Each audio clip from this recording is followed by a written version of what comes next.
What's up, guys? Handsome Zach here. I'm going to be doing another video today, and I really want to talk about the Ironbreaker.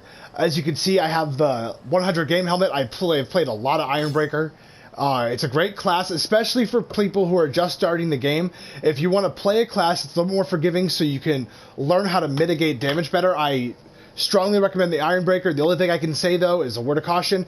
Don't get caught in this noob trap of playing Ironbreaker and shaking off hits, and then realizing you can only play Ironbreaker because you're not good at mitigating damage, and you are getting down instantly in Legend and Cataclysm.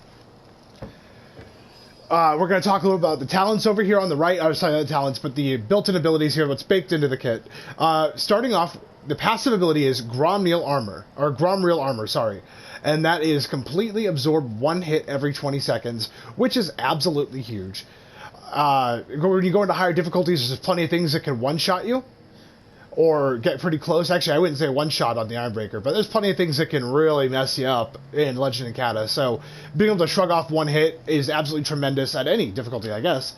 The career skill, your ultimate, is Impenetrable.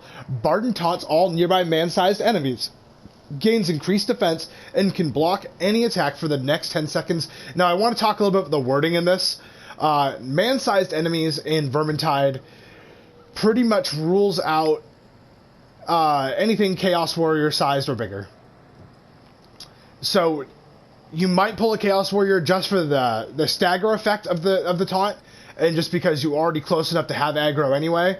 But pulling a Chaos Warrior with this taunt, you might not be able to keep them like taunted the way that you would with Slave Rats, Maulers, Storm Vermin.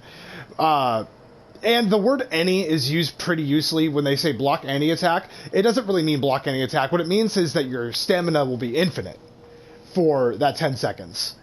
And it's still pretty good. Going on to the perks, Dwarf Forge. Ooh, reduced damage taken by 30%. That is tremendous. Tremendous amount of just passive damage reduction. And if you stack that with Barkskin or something like that, you're looking at a 70% damage reduction on the second hit taken after Barkskin, which is pretty potent, especially considering that you can shrug off hits with Gromreel Armor. Going down to Dodie, grants an extra stamina shield. Woof. Almost every weapon can benefit from one more stamina shield, even though block cost reduction is superior.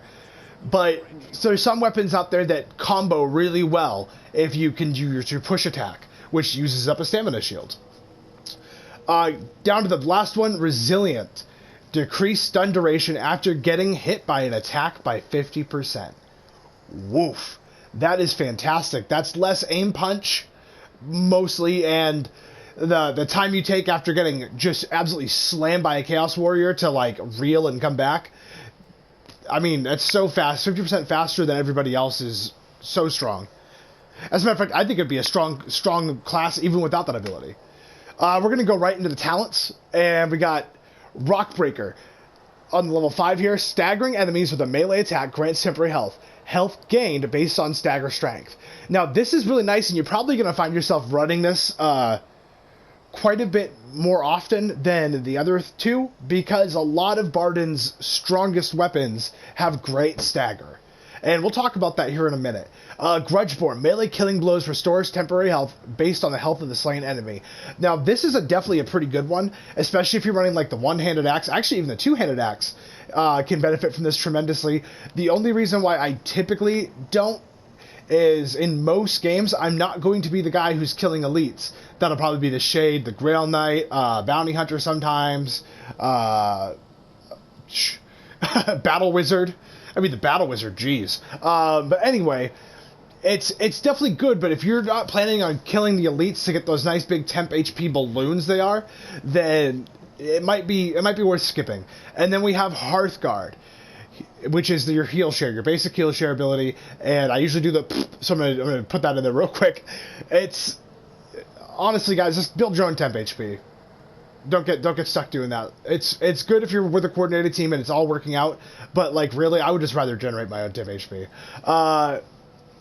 Now we have level 10 perks, Under Pressure. Drake fire damage increases from -80% to 120%, and range attack speed reduces from 100% to 150% depending on overcharge. Removes overcharge slowdown.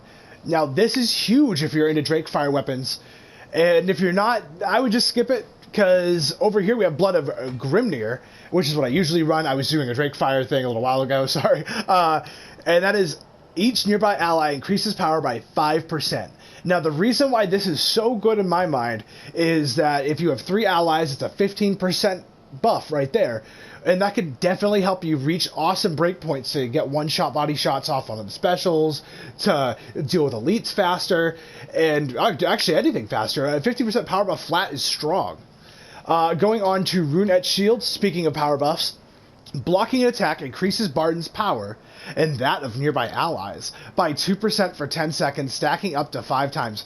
Now, this is a 10% power buff on a best case scenario where you absorb 5 hits at the same time to give it an even 10 seconds and doesn't have it dropping off steadily. This is definitely really good, especially if you're a more defensive player. I consider myself pretty defensive, but I don't think that I block enough blows to make that 2% power buff really, really matter. But it's really up to preference. Like, you could run it, and I've seen people run it and have a great time. So that's just not for me, but whatever. Going down to level 15, I don't really like to talk about those because, like, you're just going to have to do your own research on it, and I would recommend Smiter 110% of the time. Smiter's definitely pretty good. Going on to level 20, Vengeance. Ooh la la. This is new to the patch that we have right now on the PS4. Periodically generates stacks of Rising Anger every 7 seconds while Gromreel is active. When Gromreel is lost, gain 8% attack speed per stack of Rising Anger. Okay, so I'm going to go ahead and put this on Rising Anger real quick, and we'll let this build up while I'm talking, and we'll see how many stacks we can build, and then do the math on that. Gromreel Curse. Now, this is the absolute king of level 20 in my opinion, because when Gromreel armor is removed, all nearby enemies are knocked back, and that is not an exaggeration. Monsters, everything, if they are within the range of Gromreel Curse, they will get knocked back. But what makes this ability so potent is if you're hooked by a hook rat, if you're jumped on by an assassin, if you're life leeched, you can basically, if Gromreel armor is up, you can knock them away and free yourself. And it's also huge because if Gromreel armor is not up and you're just sitting there taking damage while you from an assassin getting ready to die, if you survive it long enough for Gromreel armor to proc again, then you'll free yourself eventually. And that's pretty big, especially if you find yourself away from the pack sometimes. That can definitely save your life. Tunnel Fighter, this is a really good one. It reduces the cooldown of Gromreel armor to 10 seconds. Now, the reason I don't typically run Tunnel Fighter is because I think on the last patch we had, it was a little bit, the time was actually a little bit longer, so I think this actually got a buff to compare, but don't quote me on that. But the reason I don't run it is because when Gromreel armor breaks, Gromreel's curse in pushing them back is a great indicator to me that my Gromreel armor is broken and I need to play a little bit more carefully and that I had made a mistake. Tunnel Fighter, you're not gonna see that, but you're gonna get your Gromreel armor back a lot faster, like way faster. And honestly, dude, the level 20 perks, all of them, you can take any of them and do really well. Going down to level 25, Dari Defense. When Barden's Guard is broken, there's a 50% chance to instantly restore all stamina. This sounds really good. My problem is the 50% chance part. And while I understand that it can be potent, it's just the 50% chance part doesn't make me feel like I'm in control of my own situation to the best of my ability. It's still very potent, though. I've seen it used well. Rolling Mountain. Ooh, this is absolutely great with an aggressive build. Killing enemies with melee attacks while on full stamina reduces the cooldown of Impenetrable by 2%, and Impenetrable has the longest cooldown. It is ridiculously long. I would probably say it's either the longest or second to longest after the Unchained, which feels like takes like a million years. Miner's Rhythm. After landing a charge attack, Barden recovers stamina 40% faster for 2 seconds. I don't know what else to say. That's absolutely basic, and it works really well on almost every build. And I'm going to talk about Miner's Rhythm here in a second with a build that I run a lot, and that I think my friend runs quite a bit too. And I'm going to show you why Miner's Rhythm is so cool on an aggressive build as well. Jumping down to level 30, I'm going to start from the right this time, over here at Booming Taunt. Increase the radius of Impenetrable's taunt by 15%. Increase the duration of Impenetrable to 15 seconds. Super strong, guys. That is ridiculously strong. Going in here, how many stacks of Rising Anger do we have? Oh, just one? Okay. Okay, going in here, we got... Okay, how about we... There we go. That's the radius, right? So if we increase that by 15%... Oh, every time I pause, it resets it. Okay, that's cool. Oh, there we go. And it's a pretty decent size right there. And increasing it to 15 seconds can make you a much more efficient tank. That's a 50% increase. Over here we have Oriwazik. Impenetrable now forces monsters to attack Barden. Good God, I promise I learned how to read. This is pretty good. There was a problem a while back, and I don't know if it's been fixed or not, so you might want to check when you're running it if you're having trouble. There was a problem where only the host could pull the monster. It wasn't working for other people. I don't know if that's true anymore, like I said. This is meh. It's all right. If you really need the monster's attention, I guess it's important. But I don't see... It could be strong, but I would take Booming Taunt or... my favorite, Drangbarazi Oath, which I don't see talked about on very many meta lists, and I'm not sure I get why. But here on the PS4, we have smaller hordes because we have smaller processing power than the PC, but lots of our enemies have higher health. So Booming Taunt won't have as much value to me because I won't pull as many enemies as I would on a PC.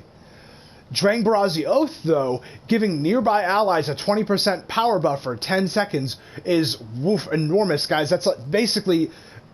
People run shrapnel on their bombs to do 20% more damage for 10 seconds. This is basically an additional shrapnel, and you can multiply it with strength pots. And you get the buff, too.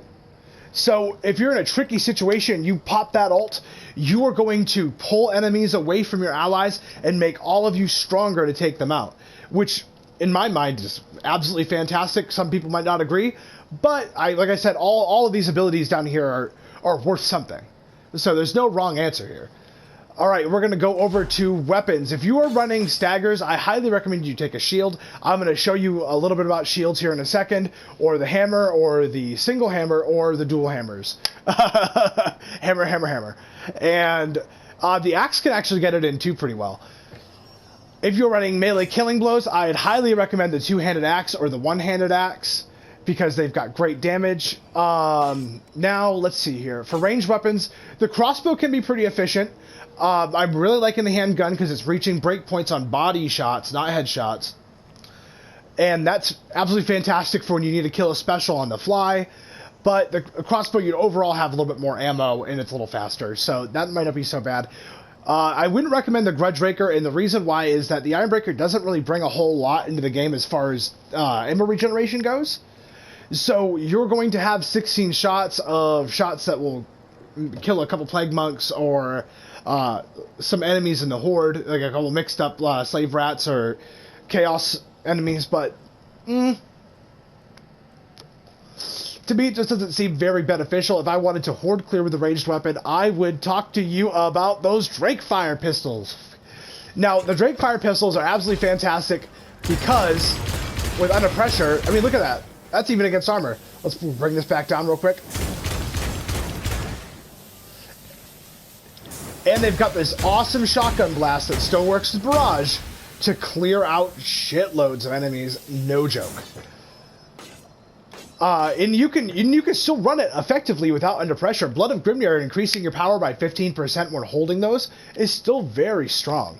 Actually, you know what? I would even say Blood of Grimnir was stronger with Drakefire weapons than the last iteration of whatever this was last time. I forgot what under pressure used to be, but I remember doing some tests with it and found that Blood of Grimnir came in a little bit stronger.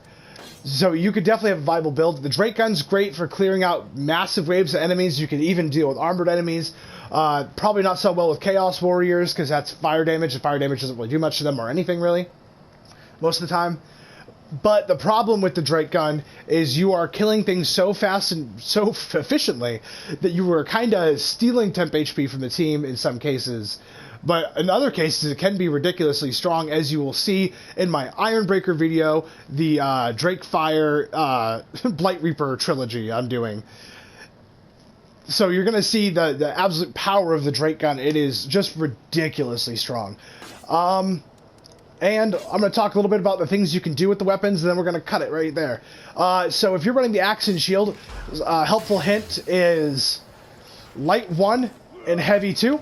Light 1, Heavy 2 are excellent for dealing with multiple enemies. And as you know, that Heavy 1, Heavy 1 has amazing stagger for temp HP and will knock all kinds of stuff back.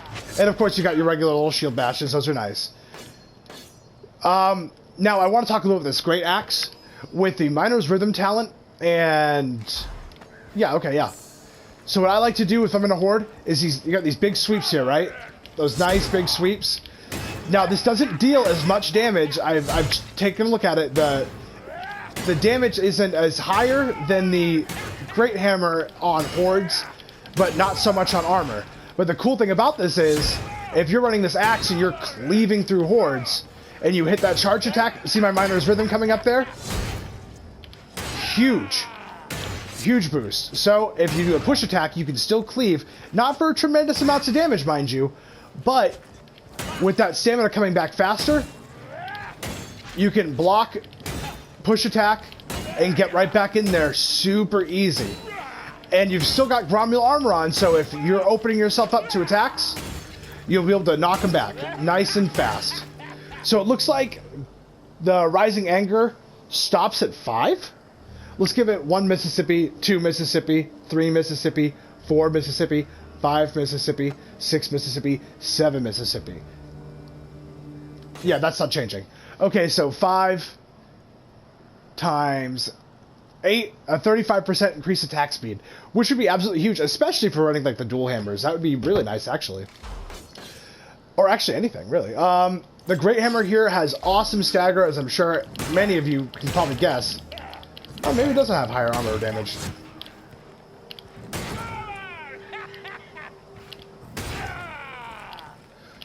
I think one of my big gripes about the Great Hammer, though, is it just doesn't feel as effective as the axe in some situations. But it's still pretty strong. I would say your biggest problem is going to be mobility, especially with great weapons and shield weapons. The pickaxe exists. Let's just say that. And I'm going to talk a little bit about the one-handed hammer. I don't know if I've ever talked about this before. The one-handed hammer is absolutely amazing. It's got great mobility. It's got pretty awesome damage to infantry units. Sorry, I got a little tongue-tied there. Infantry units. And a pretty decent 1-2 block, 1-2 block. You can even push attack for a sweep. But the really cool thing about this hammer is, besides the fact that it has amazing stamina, is it does pretty decent armor damage, especially if you get that headshot in like that. Now, a really cool combo is you can do those heavy attacks, which will heavy 1, heavy 2, heavy 1, heavy 2, which will go down for headshots, but you can also, real quick, do a quick 1, 2, 1, 2. That is heavy, heavy, light, light. And that's a nice way to burst something down real quick. If you're confident you're going to kill it. You know what I mean? Just give it a nice quick burst and you're out of there. Let's see. The Hammer and Shield got a recent buff. And it's actually kind of found its way into the meta. I've seen it on a couple of tier lists here and there. I think Rael talked about it at one point. And I gotta tell you, I wasn't super impressed at first. I like the Axe and Shield quite a bit, and I was a little mad that the Heavy 1 is the same now. It used to be backwards, where this attack was the second attack and this attack was the first attack. Which, meh, whatever. I'm going to talk to you a little bit about why this is so good, though. It's still got that decent one-handed hammer infantry damage. You've got that great block and a little utility with that shield if you know how to use it. Your mobility sucks, but check this out. So you've got your push attack, which is a bot. And whether that's a headshot or not, that will pierce armor. Now, the cool thing is if you go from that to the heavy, push attack to light, you'll go into light 3. Now, as you can see, Light 3 is an uppercut.